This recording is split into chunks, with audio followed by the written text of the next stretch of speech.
Now it's time I bring up, yet again, the topic of Hollywood's nostalgia-based obsession and audiences' response to it. I still have no idea how many videos to this topic I'm going to make, but I should tell you upfront that this video is going to be dead serious, maybe even a little angry. And my anger is going to be more directed at public's responses in this than on the industry in general, and even YouTube critics specifically. Though keep in mind, nothing I say here is meant to be a personal attack on anyone. And yes, this is coming from someone who repeatedly has expressed frustration and worry about the art industry becoming too dependent on nostalgia and harvesting it for monetary gain. But audiences are not entirely blameless either, and I think that's something that needs to be addressed rather than the problem being all Hollywood's fault. A couple of months ago, I made a video in light of the recent news that Hunchback was in line for Disney's live-action remake treatment, a big reason for which I wanted to address the potential complaints I imagined a lot of people would give at the prospect of this. And to my surprise, I found there were a lot of people defending the prospect of that movie being remade for a lot of the same reasons that I was. But it turns out that a lot of people are also against the idea. That, in and of itself, is not my problem. Whether or not you have high hopes for any movie coming out is your business, and you have your own reasons for it. No, my problem is that most of the complaints I've been hearing fall under the umbrella of Disney Hollywood is out of ideas. They're desperately scraping the bottom of the barrel for money. They should leave this stuff alone. Hey Disney, now I know it's super convenient for you guys to just remake films you've already made because all the hard work has basically already been done for you, by you? But can we pump the brakes a little on these totally inessential remakes of classic movies? Maybe it's just me as a critic, but I want something new. Even as a consumer though, I'm so tired of nostalgia being exploited. More often than not, it feels like it's lazy with all the Disney live-action remakes. You offend me, Disney. You offend me as somebody who has written and created original things. They're gonna come in the comments and say, you make videos on YouTube using other people's movies. Blah diddy blah diddy blah. And yes, you're right. We also make a shit ton of other stuff. But more importantly, the reason we started that channel was to point out when Hollywood started slacking, started repeating too many things, started falling into tropes, and cliches, and cycles. In addition to that, there are several complaints about how all else we get are sequels we didn't ask for like Toy Story 4 or Frozen 2, or yet another entry in the Star Wars canon over which fans are still raging at Disney for butchering, or another entry in the Marvel Cinematic Universe, which, in all fairness, does seem to be one of the few major Hollywood tentpoles that the public seems to welcome, even if some of their franchises do get rebooted within the course of just a couple years. Of course, so many people of this generation prefer to watch things on Netflix, either at home or on portable devices, where filmmakers can't make nearly as much as in theaters, which brings me to something the Unusual Suspect said in his video on 25 Reasons Not to Go to Movie Theaters, which my last video was a commentary on. The only times I ever go these days is when a new Star Wars or Marvel movie comes out. Because you have to see them as soon as possible to avoid spoilers on the internet, don't you? Well then, it's time to put your money where your mouths are. If those are the only films you are going to go see, those are the only ones that they can make. I went and looked on Box Office Mojo at a list of films released by Disney, or more correctly Buena Vista, in recent years that were not reboots, sequels, or expansions on Star Wars and Marvel, and these were the films I found. All of them being at the bottom of the list of box office income, more or less. And it's not like the marketing for them was terrible to begin with. Let me ask you people this. Why didn't you go see Tomorrowland, or A Wrinkle in Time, or Finest Hours? They were original, but most people didn't go see them because they weren't the greatest movies. But you know something? Maybe, just maybe, investing money in them is the very thing that Disney needs to be able to do more original stuff. And there are far worse experiences I've had than just sitting through bad or mediocre movies. I mean, it's very unlikely that any of these movies are going to be the worst things you've ever seen in your life, but in the end, you've got to be the people to go and see these films, not just sit on the internet and complain about how others don't. And I'm not just referring to Disney reboots or what have you that are getting so much wrath out of fans. But for those who really want to know how I feel about them reimagining Avatar: The Last Airbender, of course I hate it.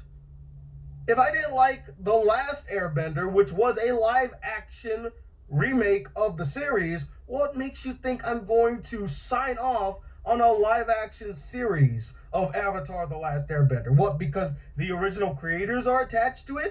And I'm not even going to touch upon Ghostbusters. I find all these complaints about the industry's lack of originality and obsession with profiting off of name recognition quite ironic and hypocritical, coming from those who make a living on YouTube in part because they make videos on whatever's topical at the moment and will generate the most clicks. Another marketing tactic CinemaSins regularly employ is trend surfing. This is when you release content based entirely around a hot topic or trend. In CinemaSins' case, that means churning out everything wrong with videos related to hot new films. They do this so frequently, it's actually pretty funny how predictable it is. New Alien movie coming out May 19th in America? Everything wrong with Aliens on May 18th. War for the Planet of the Apes on July 14th? Everything wrong with the original Planet of the Apes July 11th. The Mummy's being remade and coming out June 9th? Everything wrong with the original Mummy June 6th and The Mummy Returns June 8th. Flatliners, Power Rangers, Ghost in the Shell, Beauty and the Beast, John Wick, Teenage Mutant Ninja Turtles, The Jungle Book, Blade Runner. In fact, it seems the only time CinemaSins don't follow this formula is when they send popular films that were just released on Blu-ray. It usually takes them around a month to push those videos out. That's not even bringing up those who go see movies just to avoid spoilers on the internet. And people wonder how all the 50 Shades movies made over 100 million domestically and how the Emoji Movie made 217 million in total. These types of complaints aren't making a positive contribution to the art or fixing the problem at all. It's basically the same kind of effect that the nitpick culture that derives from CinemaSins and similar YouTube channels has on the industry. Read a comments section for any CinemaSins video and you'll find people saying things like, I just watched It Film and thought this was great. Now let's watch CinemaSins to realize the shit I missed. And here I am. Thanks, dude. It's like watching the whole movie in 15 minutes. Thanks, CinemaSins. Never was going to see the movie. Keep up the kick-ass content. Wow, this is absolutely not what I thought the movie was going to be about. Trippy. Not one I'd watch. The implication with that last quote being that CinemaSins spoiled the entire movie for the person, which robbed it of a potential sale while misrepresenting it. And by the way, all these comments were taken from the Everything Wrong With video for Get Out, one of the best films to come out in the past few years.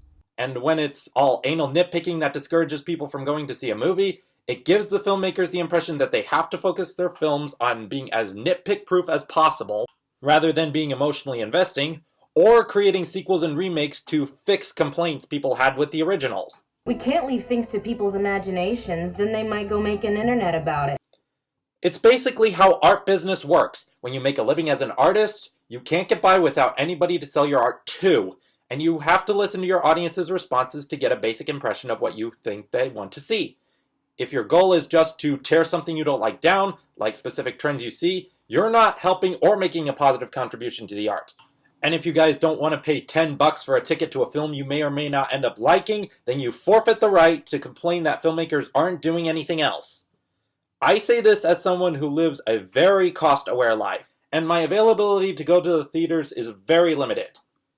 Yet, in spite of this, I still made the effort to go see 8 films last year in total, on top of other events in my life I needed to spend money to attend. Yes, half of those 8 films were a share of sequels and things that can be classified as remakes. Incredibles 2, Wreck-It Ralph 2, Christopher Robin, and Mary Poppins Returns. But I also went to see 3 movies that I didn't have nostalgic connection to. Isle of Dogs, Bohemian Rhapsody, and Paddington 2. I did also go see Spider-Man Into the Spider-Verse, which you could classify as either nostalgic, seeing how it is a Spider-Man film, or original, in the sense that it's meant to stand on its own as a separate entity from the MC universe. It was because those were movies I wanted to see do well. Of course, Paddington is based on a series of books that I never read, but it was one of those rare January family-oriented films that actually cared about being good, and I wanted to give it my money so that we could get more films like that than Chipmunks movies. Bohemian Rhapsody was based on something beloved since it's the subject of a classic music group, but it's original in the same way that biopics of your favorite author or artist are original. And Isle of Dogs was completely original, and I went out of my way to go and see it because it looked so different and unique that I wanted to give it some of my own money to encourage more films to be different and unique as well.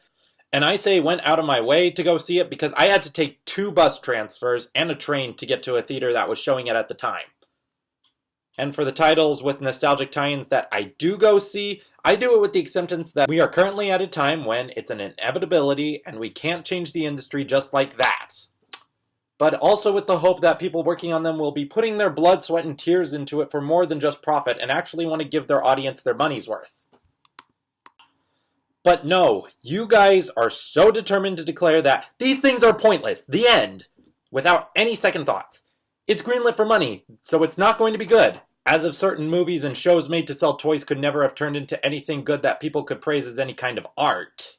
Or it's not as if remaking, following up to, or adapting something can possibly have any benefit except for those who want to capitalize on the property. To tell you the truth, this series makes me more sad than angry. The books seem to be way more obscure than they have any right to be. A good or bad adaptation can make all of the difference. Harry Potter and Hunger Games, while they were successful in their own right beforehand, only really broke out into the mainstream after their respective movie franchises took off. And after, say, the failure of The Last Airbender, I wouldn't say that the Avatar franchise has been treated with the utmost respect. Imagine if that movie was good. Avatar might have as much of the cultural holding power as The Hunger Games, and Nick might not have been tempted to shuffle around the episodes, screw over the creators, and then shove the rest of it to video streaming, to get it out of the way as quickly as possible. Adaptations have an effect on the original product. I honestly feel that with another try, with someone who knows what they're doing, or actually, cares about the books, and is not just basically copying someone else's homework, a Wayside television series could seriously work out. It really does lend itself to the medium of animation. You guys want to fight so hard to complain that these things are going to suck because they don't need to exist. And you are so determined to assume that the worst is going to come out of them. Well, let me tell you, a lot of these presumptions are anecdotes at best and conspiracy theories at worst. I say this being someone who has fallen into this trap of assumptions before. But I've also quickly learned that your feelings that tell you you are betrayed can really get the better of you, and your preconceptions of things can turn out to be false. The big fear of these live-action Disney remakes coming from the animation capital of the West is that they imply as a re-emphasis on the notion that animation is an inferior medium. Well, given how Rob Marshall went out of his way to reincorporate hand-drawn live-action blend for a good solid 20 minutes of Mary Poppins Returns and providing work for long-time retired 2D veterans, kind of disproves that just a little, even if it doesn't fully revive the hand-drawn medium. And Disney favoring sequels and remakes is not the reason for shelving Gigantic. That movie was just in production hell, and the crew behind it didn't want to drag it out for a worse result. Because we can see from the announcement of the film onward that they still have some original ideas for animation. The Emoji Movie was not the downfall of American animation that so many animation fans were paranoid it was going to be. And Spider-Man Into the Spider-Verse wasn't Sony's apology letter for it. Both films began around the same time, and one just ended up being an ultimate example of what happens when a movie is rushed out in the course of 2 years as a be-all, end-all product for advertisement, while the other is a testament as to how no film studio is beyond recovery from a bad film, and the result of just how amazing a product can be with just a little bit of imagination and innovation, giving it enough time and the right crew to bring it into fruition. It's difficult to decide whether it is more the fault of audiences or people in the industry, or some of each.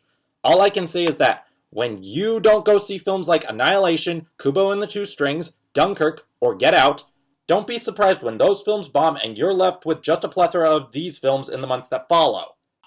Tell me, if you want to see more original stuff, which ones are you personally going out of your way to see? Tell me what you guys are willing to put forth to help make the art business that we can all be happy with.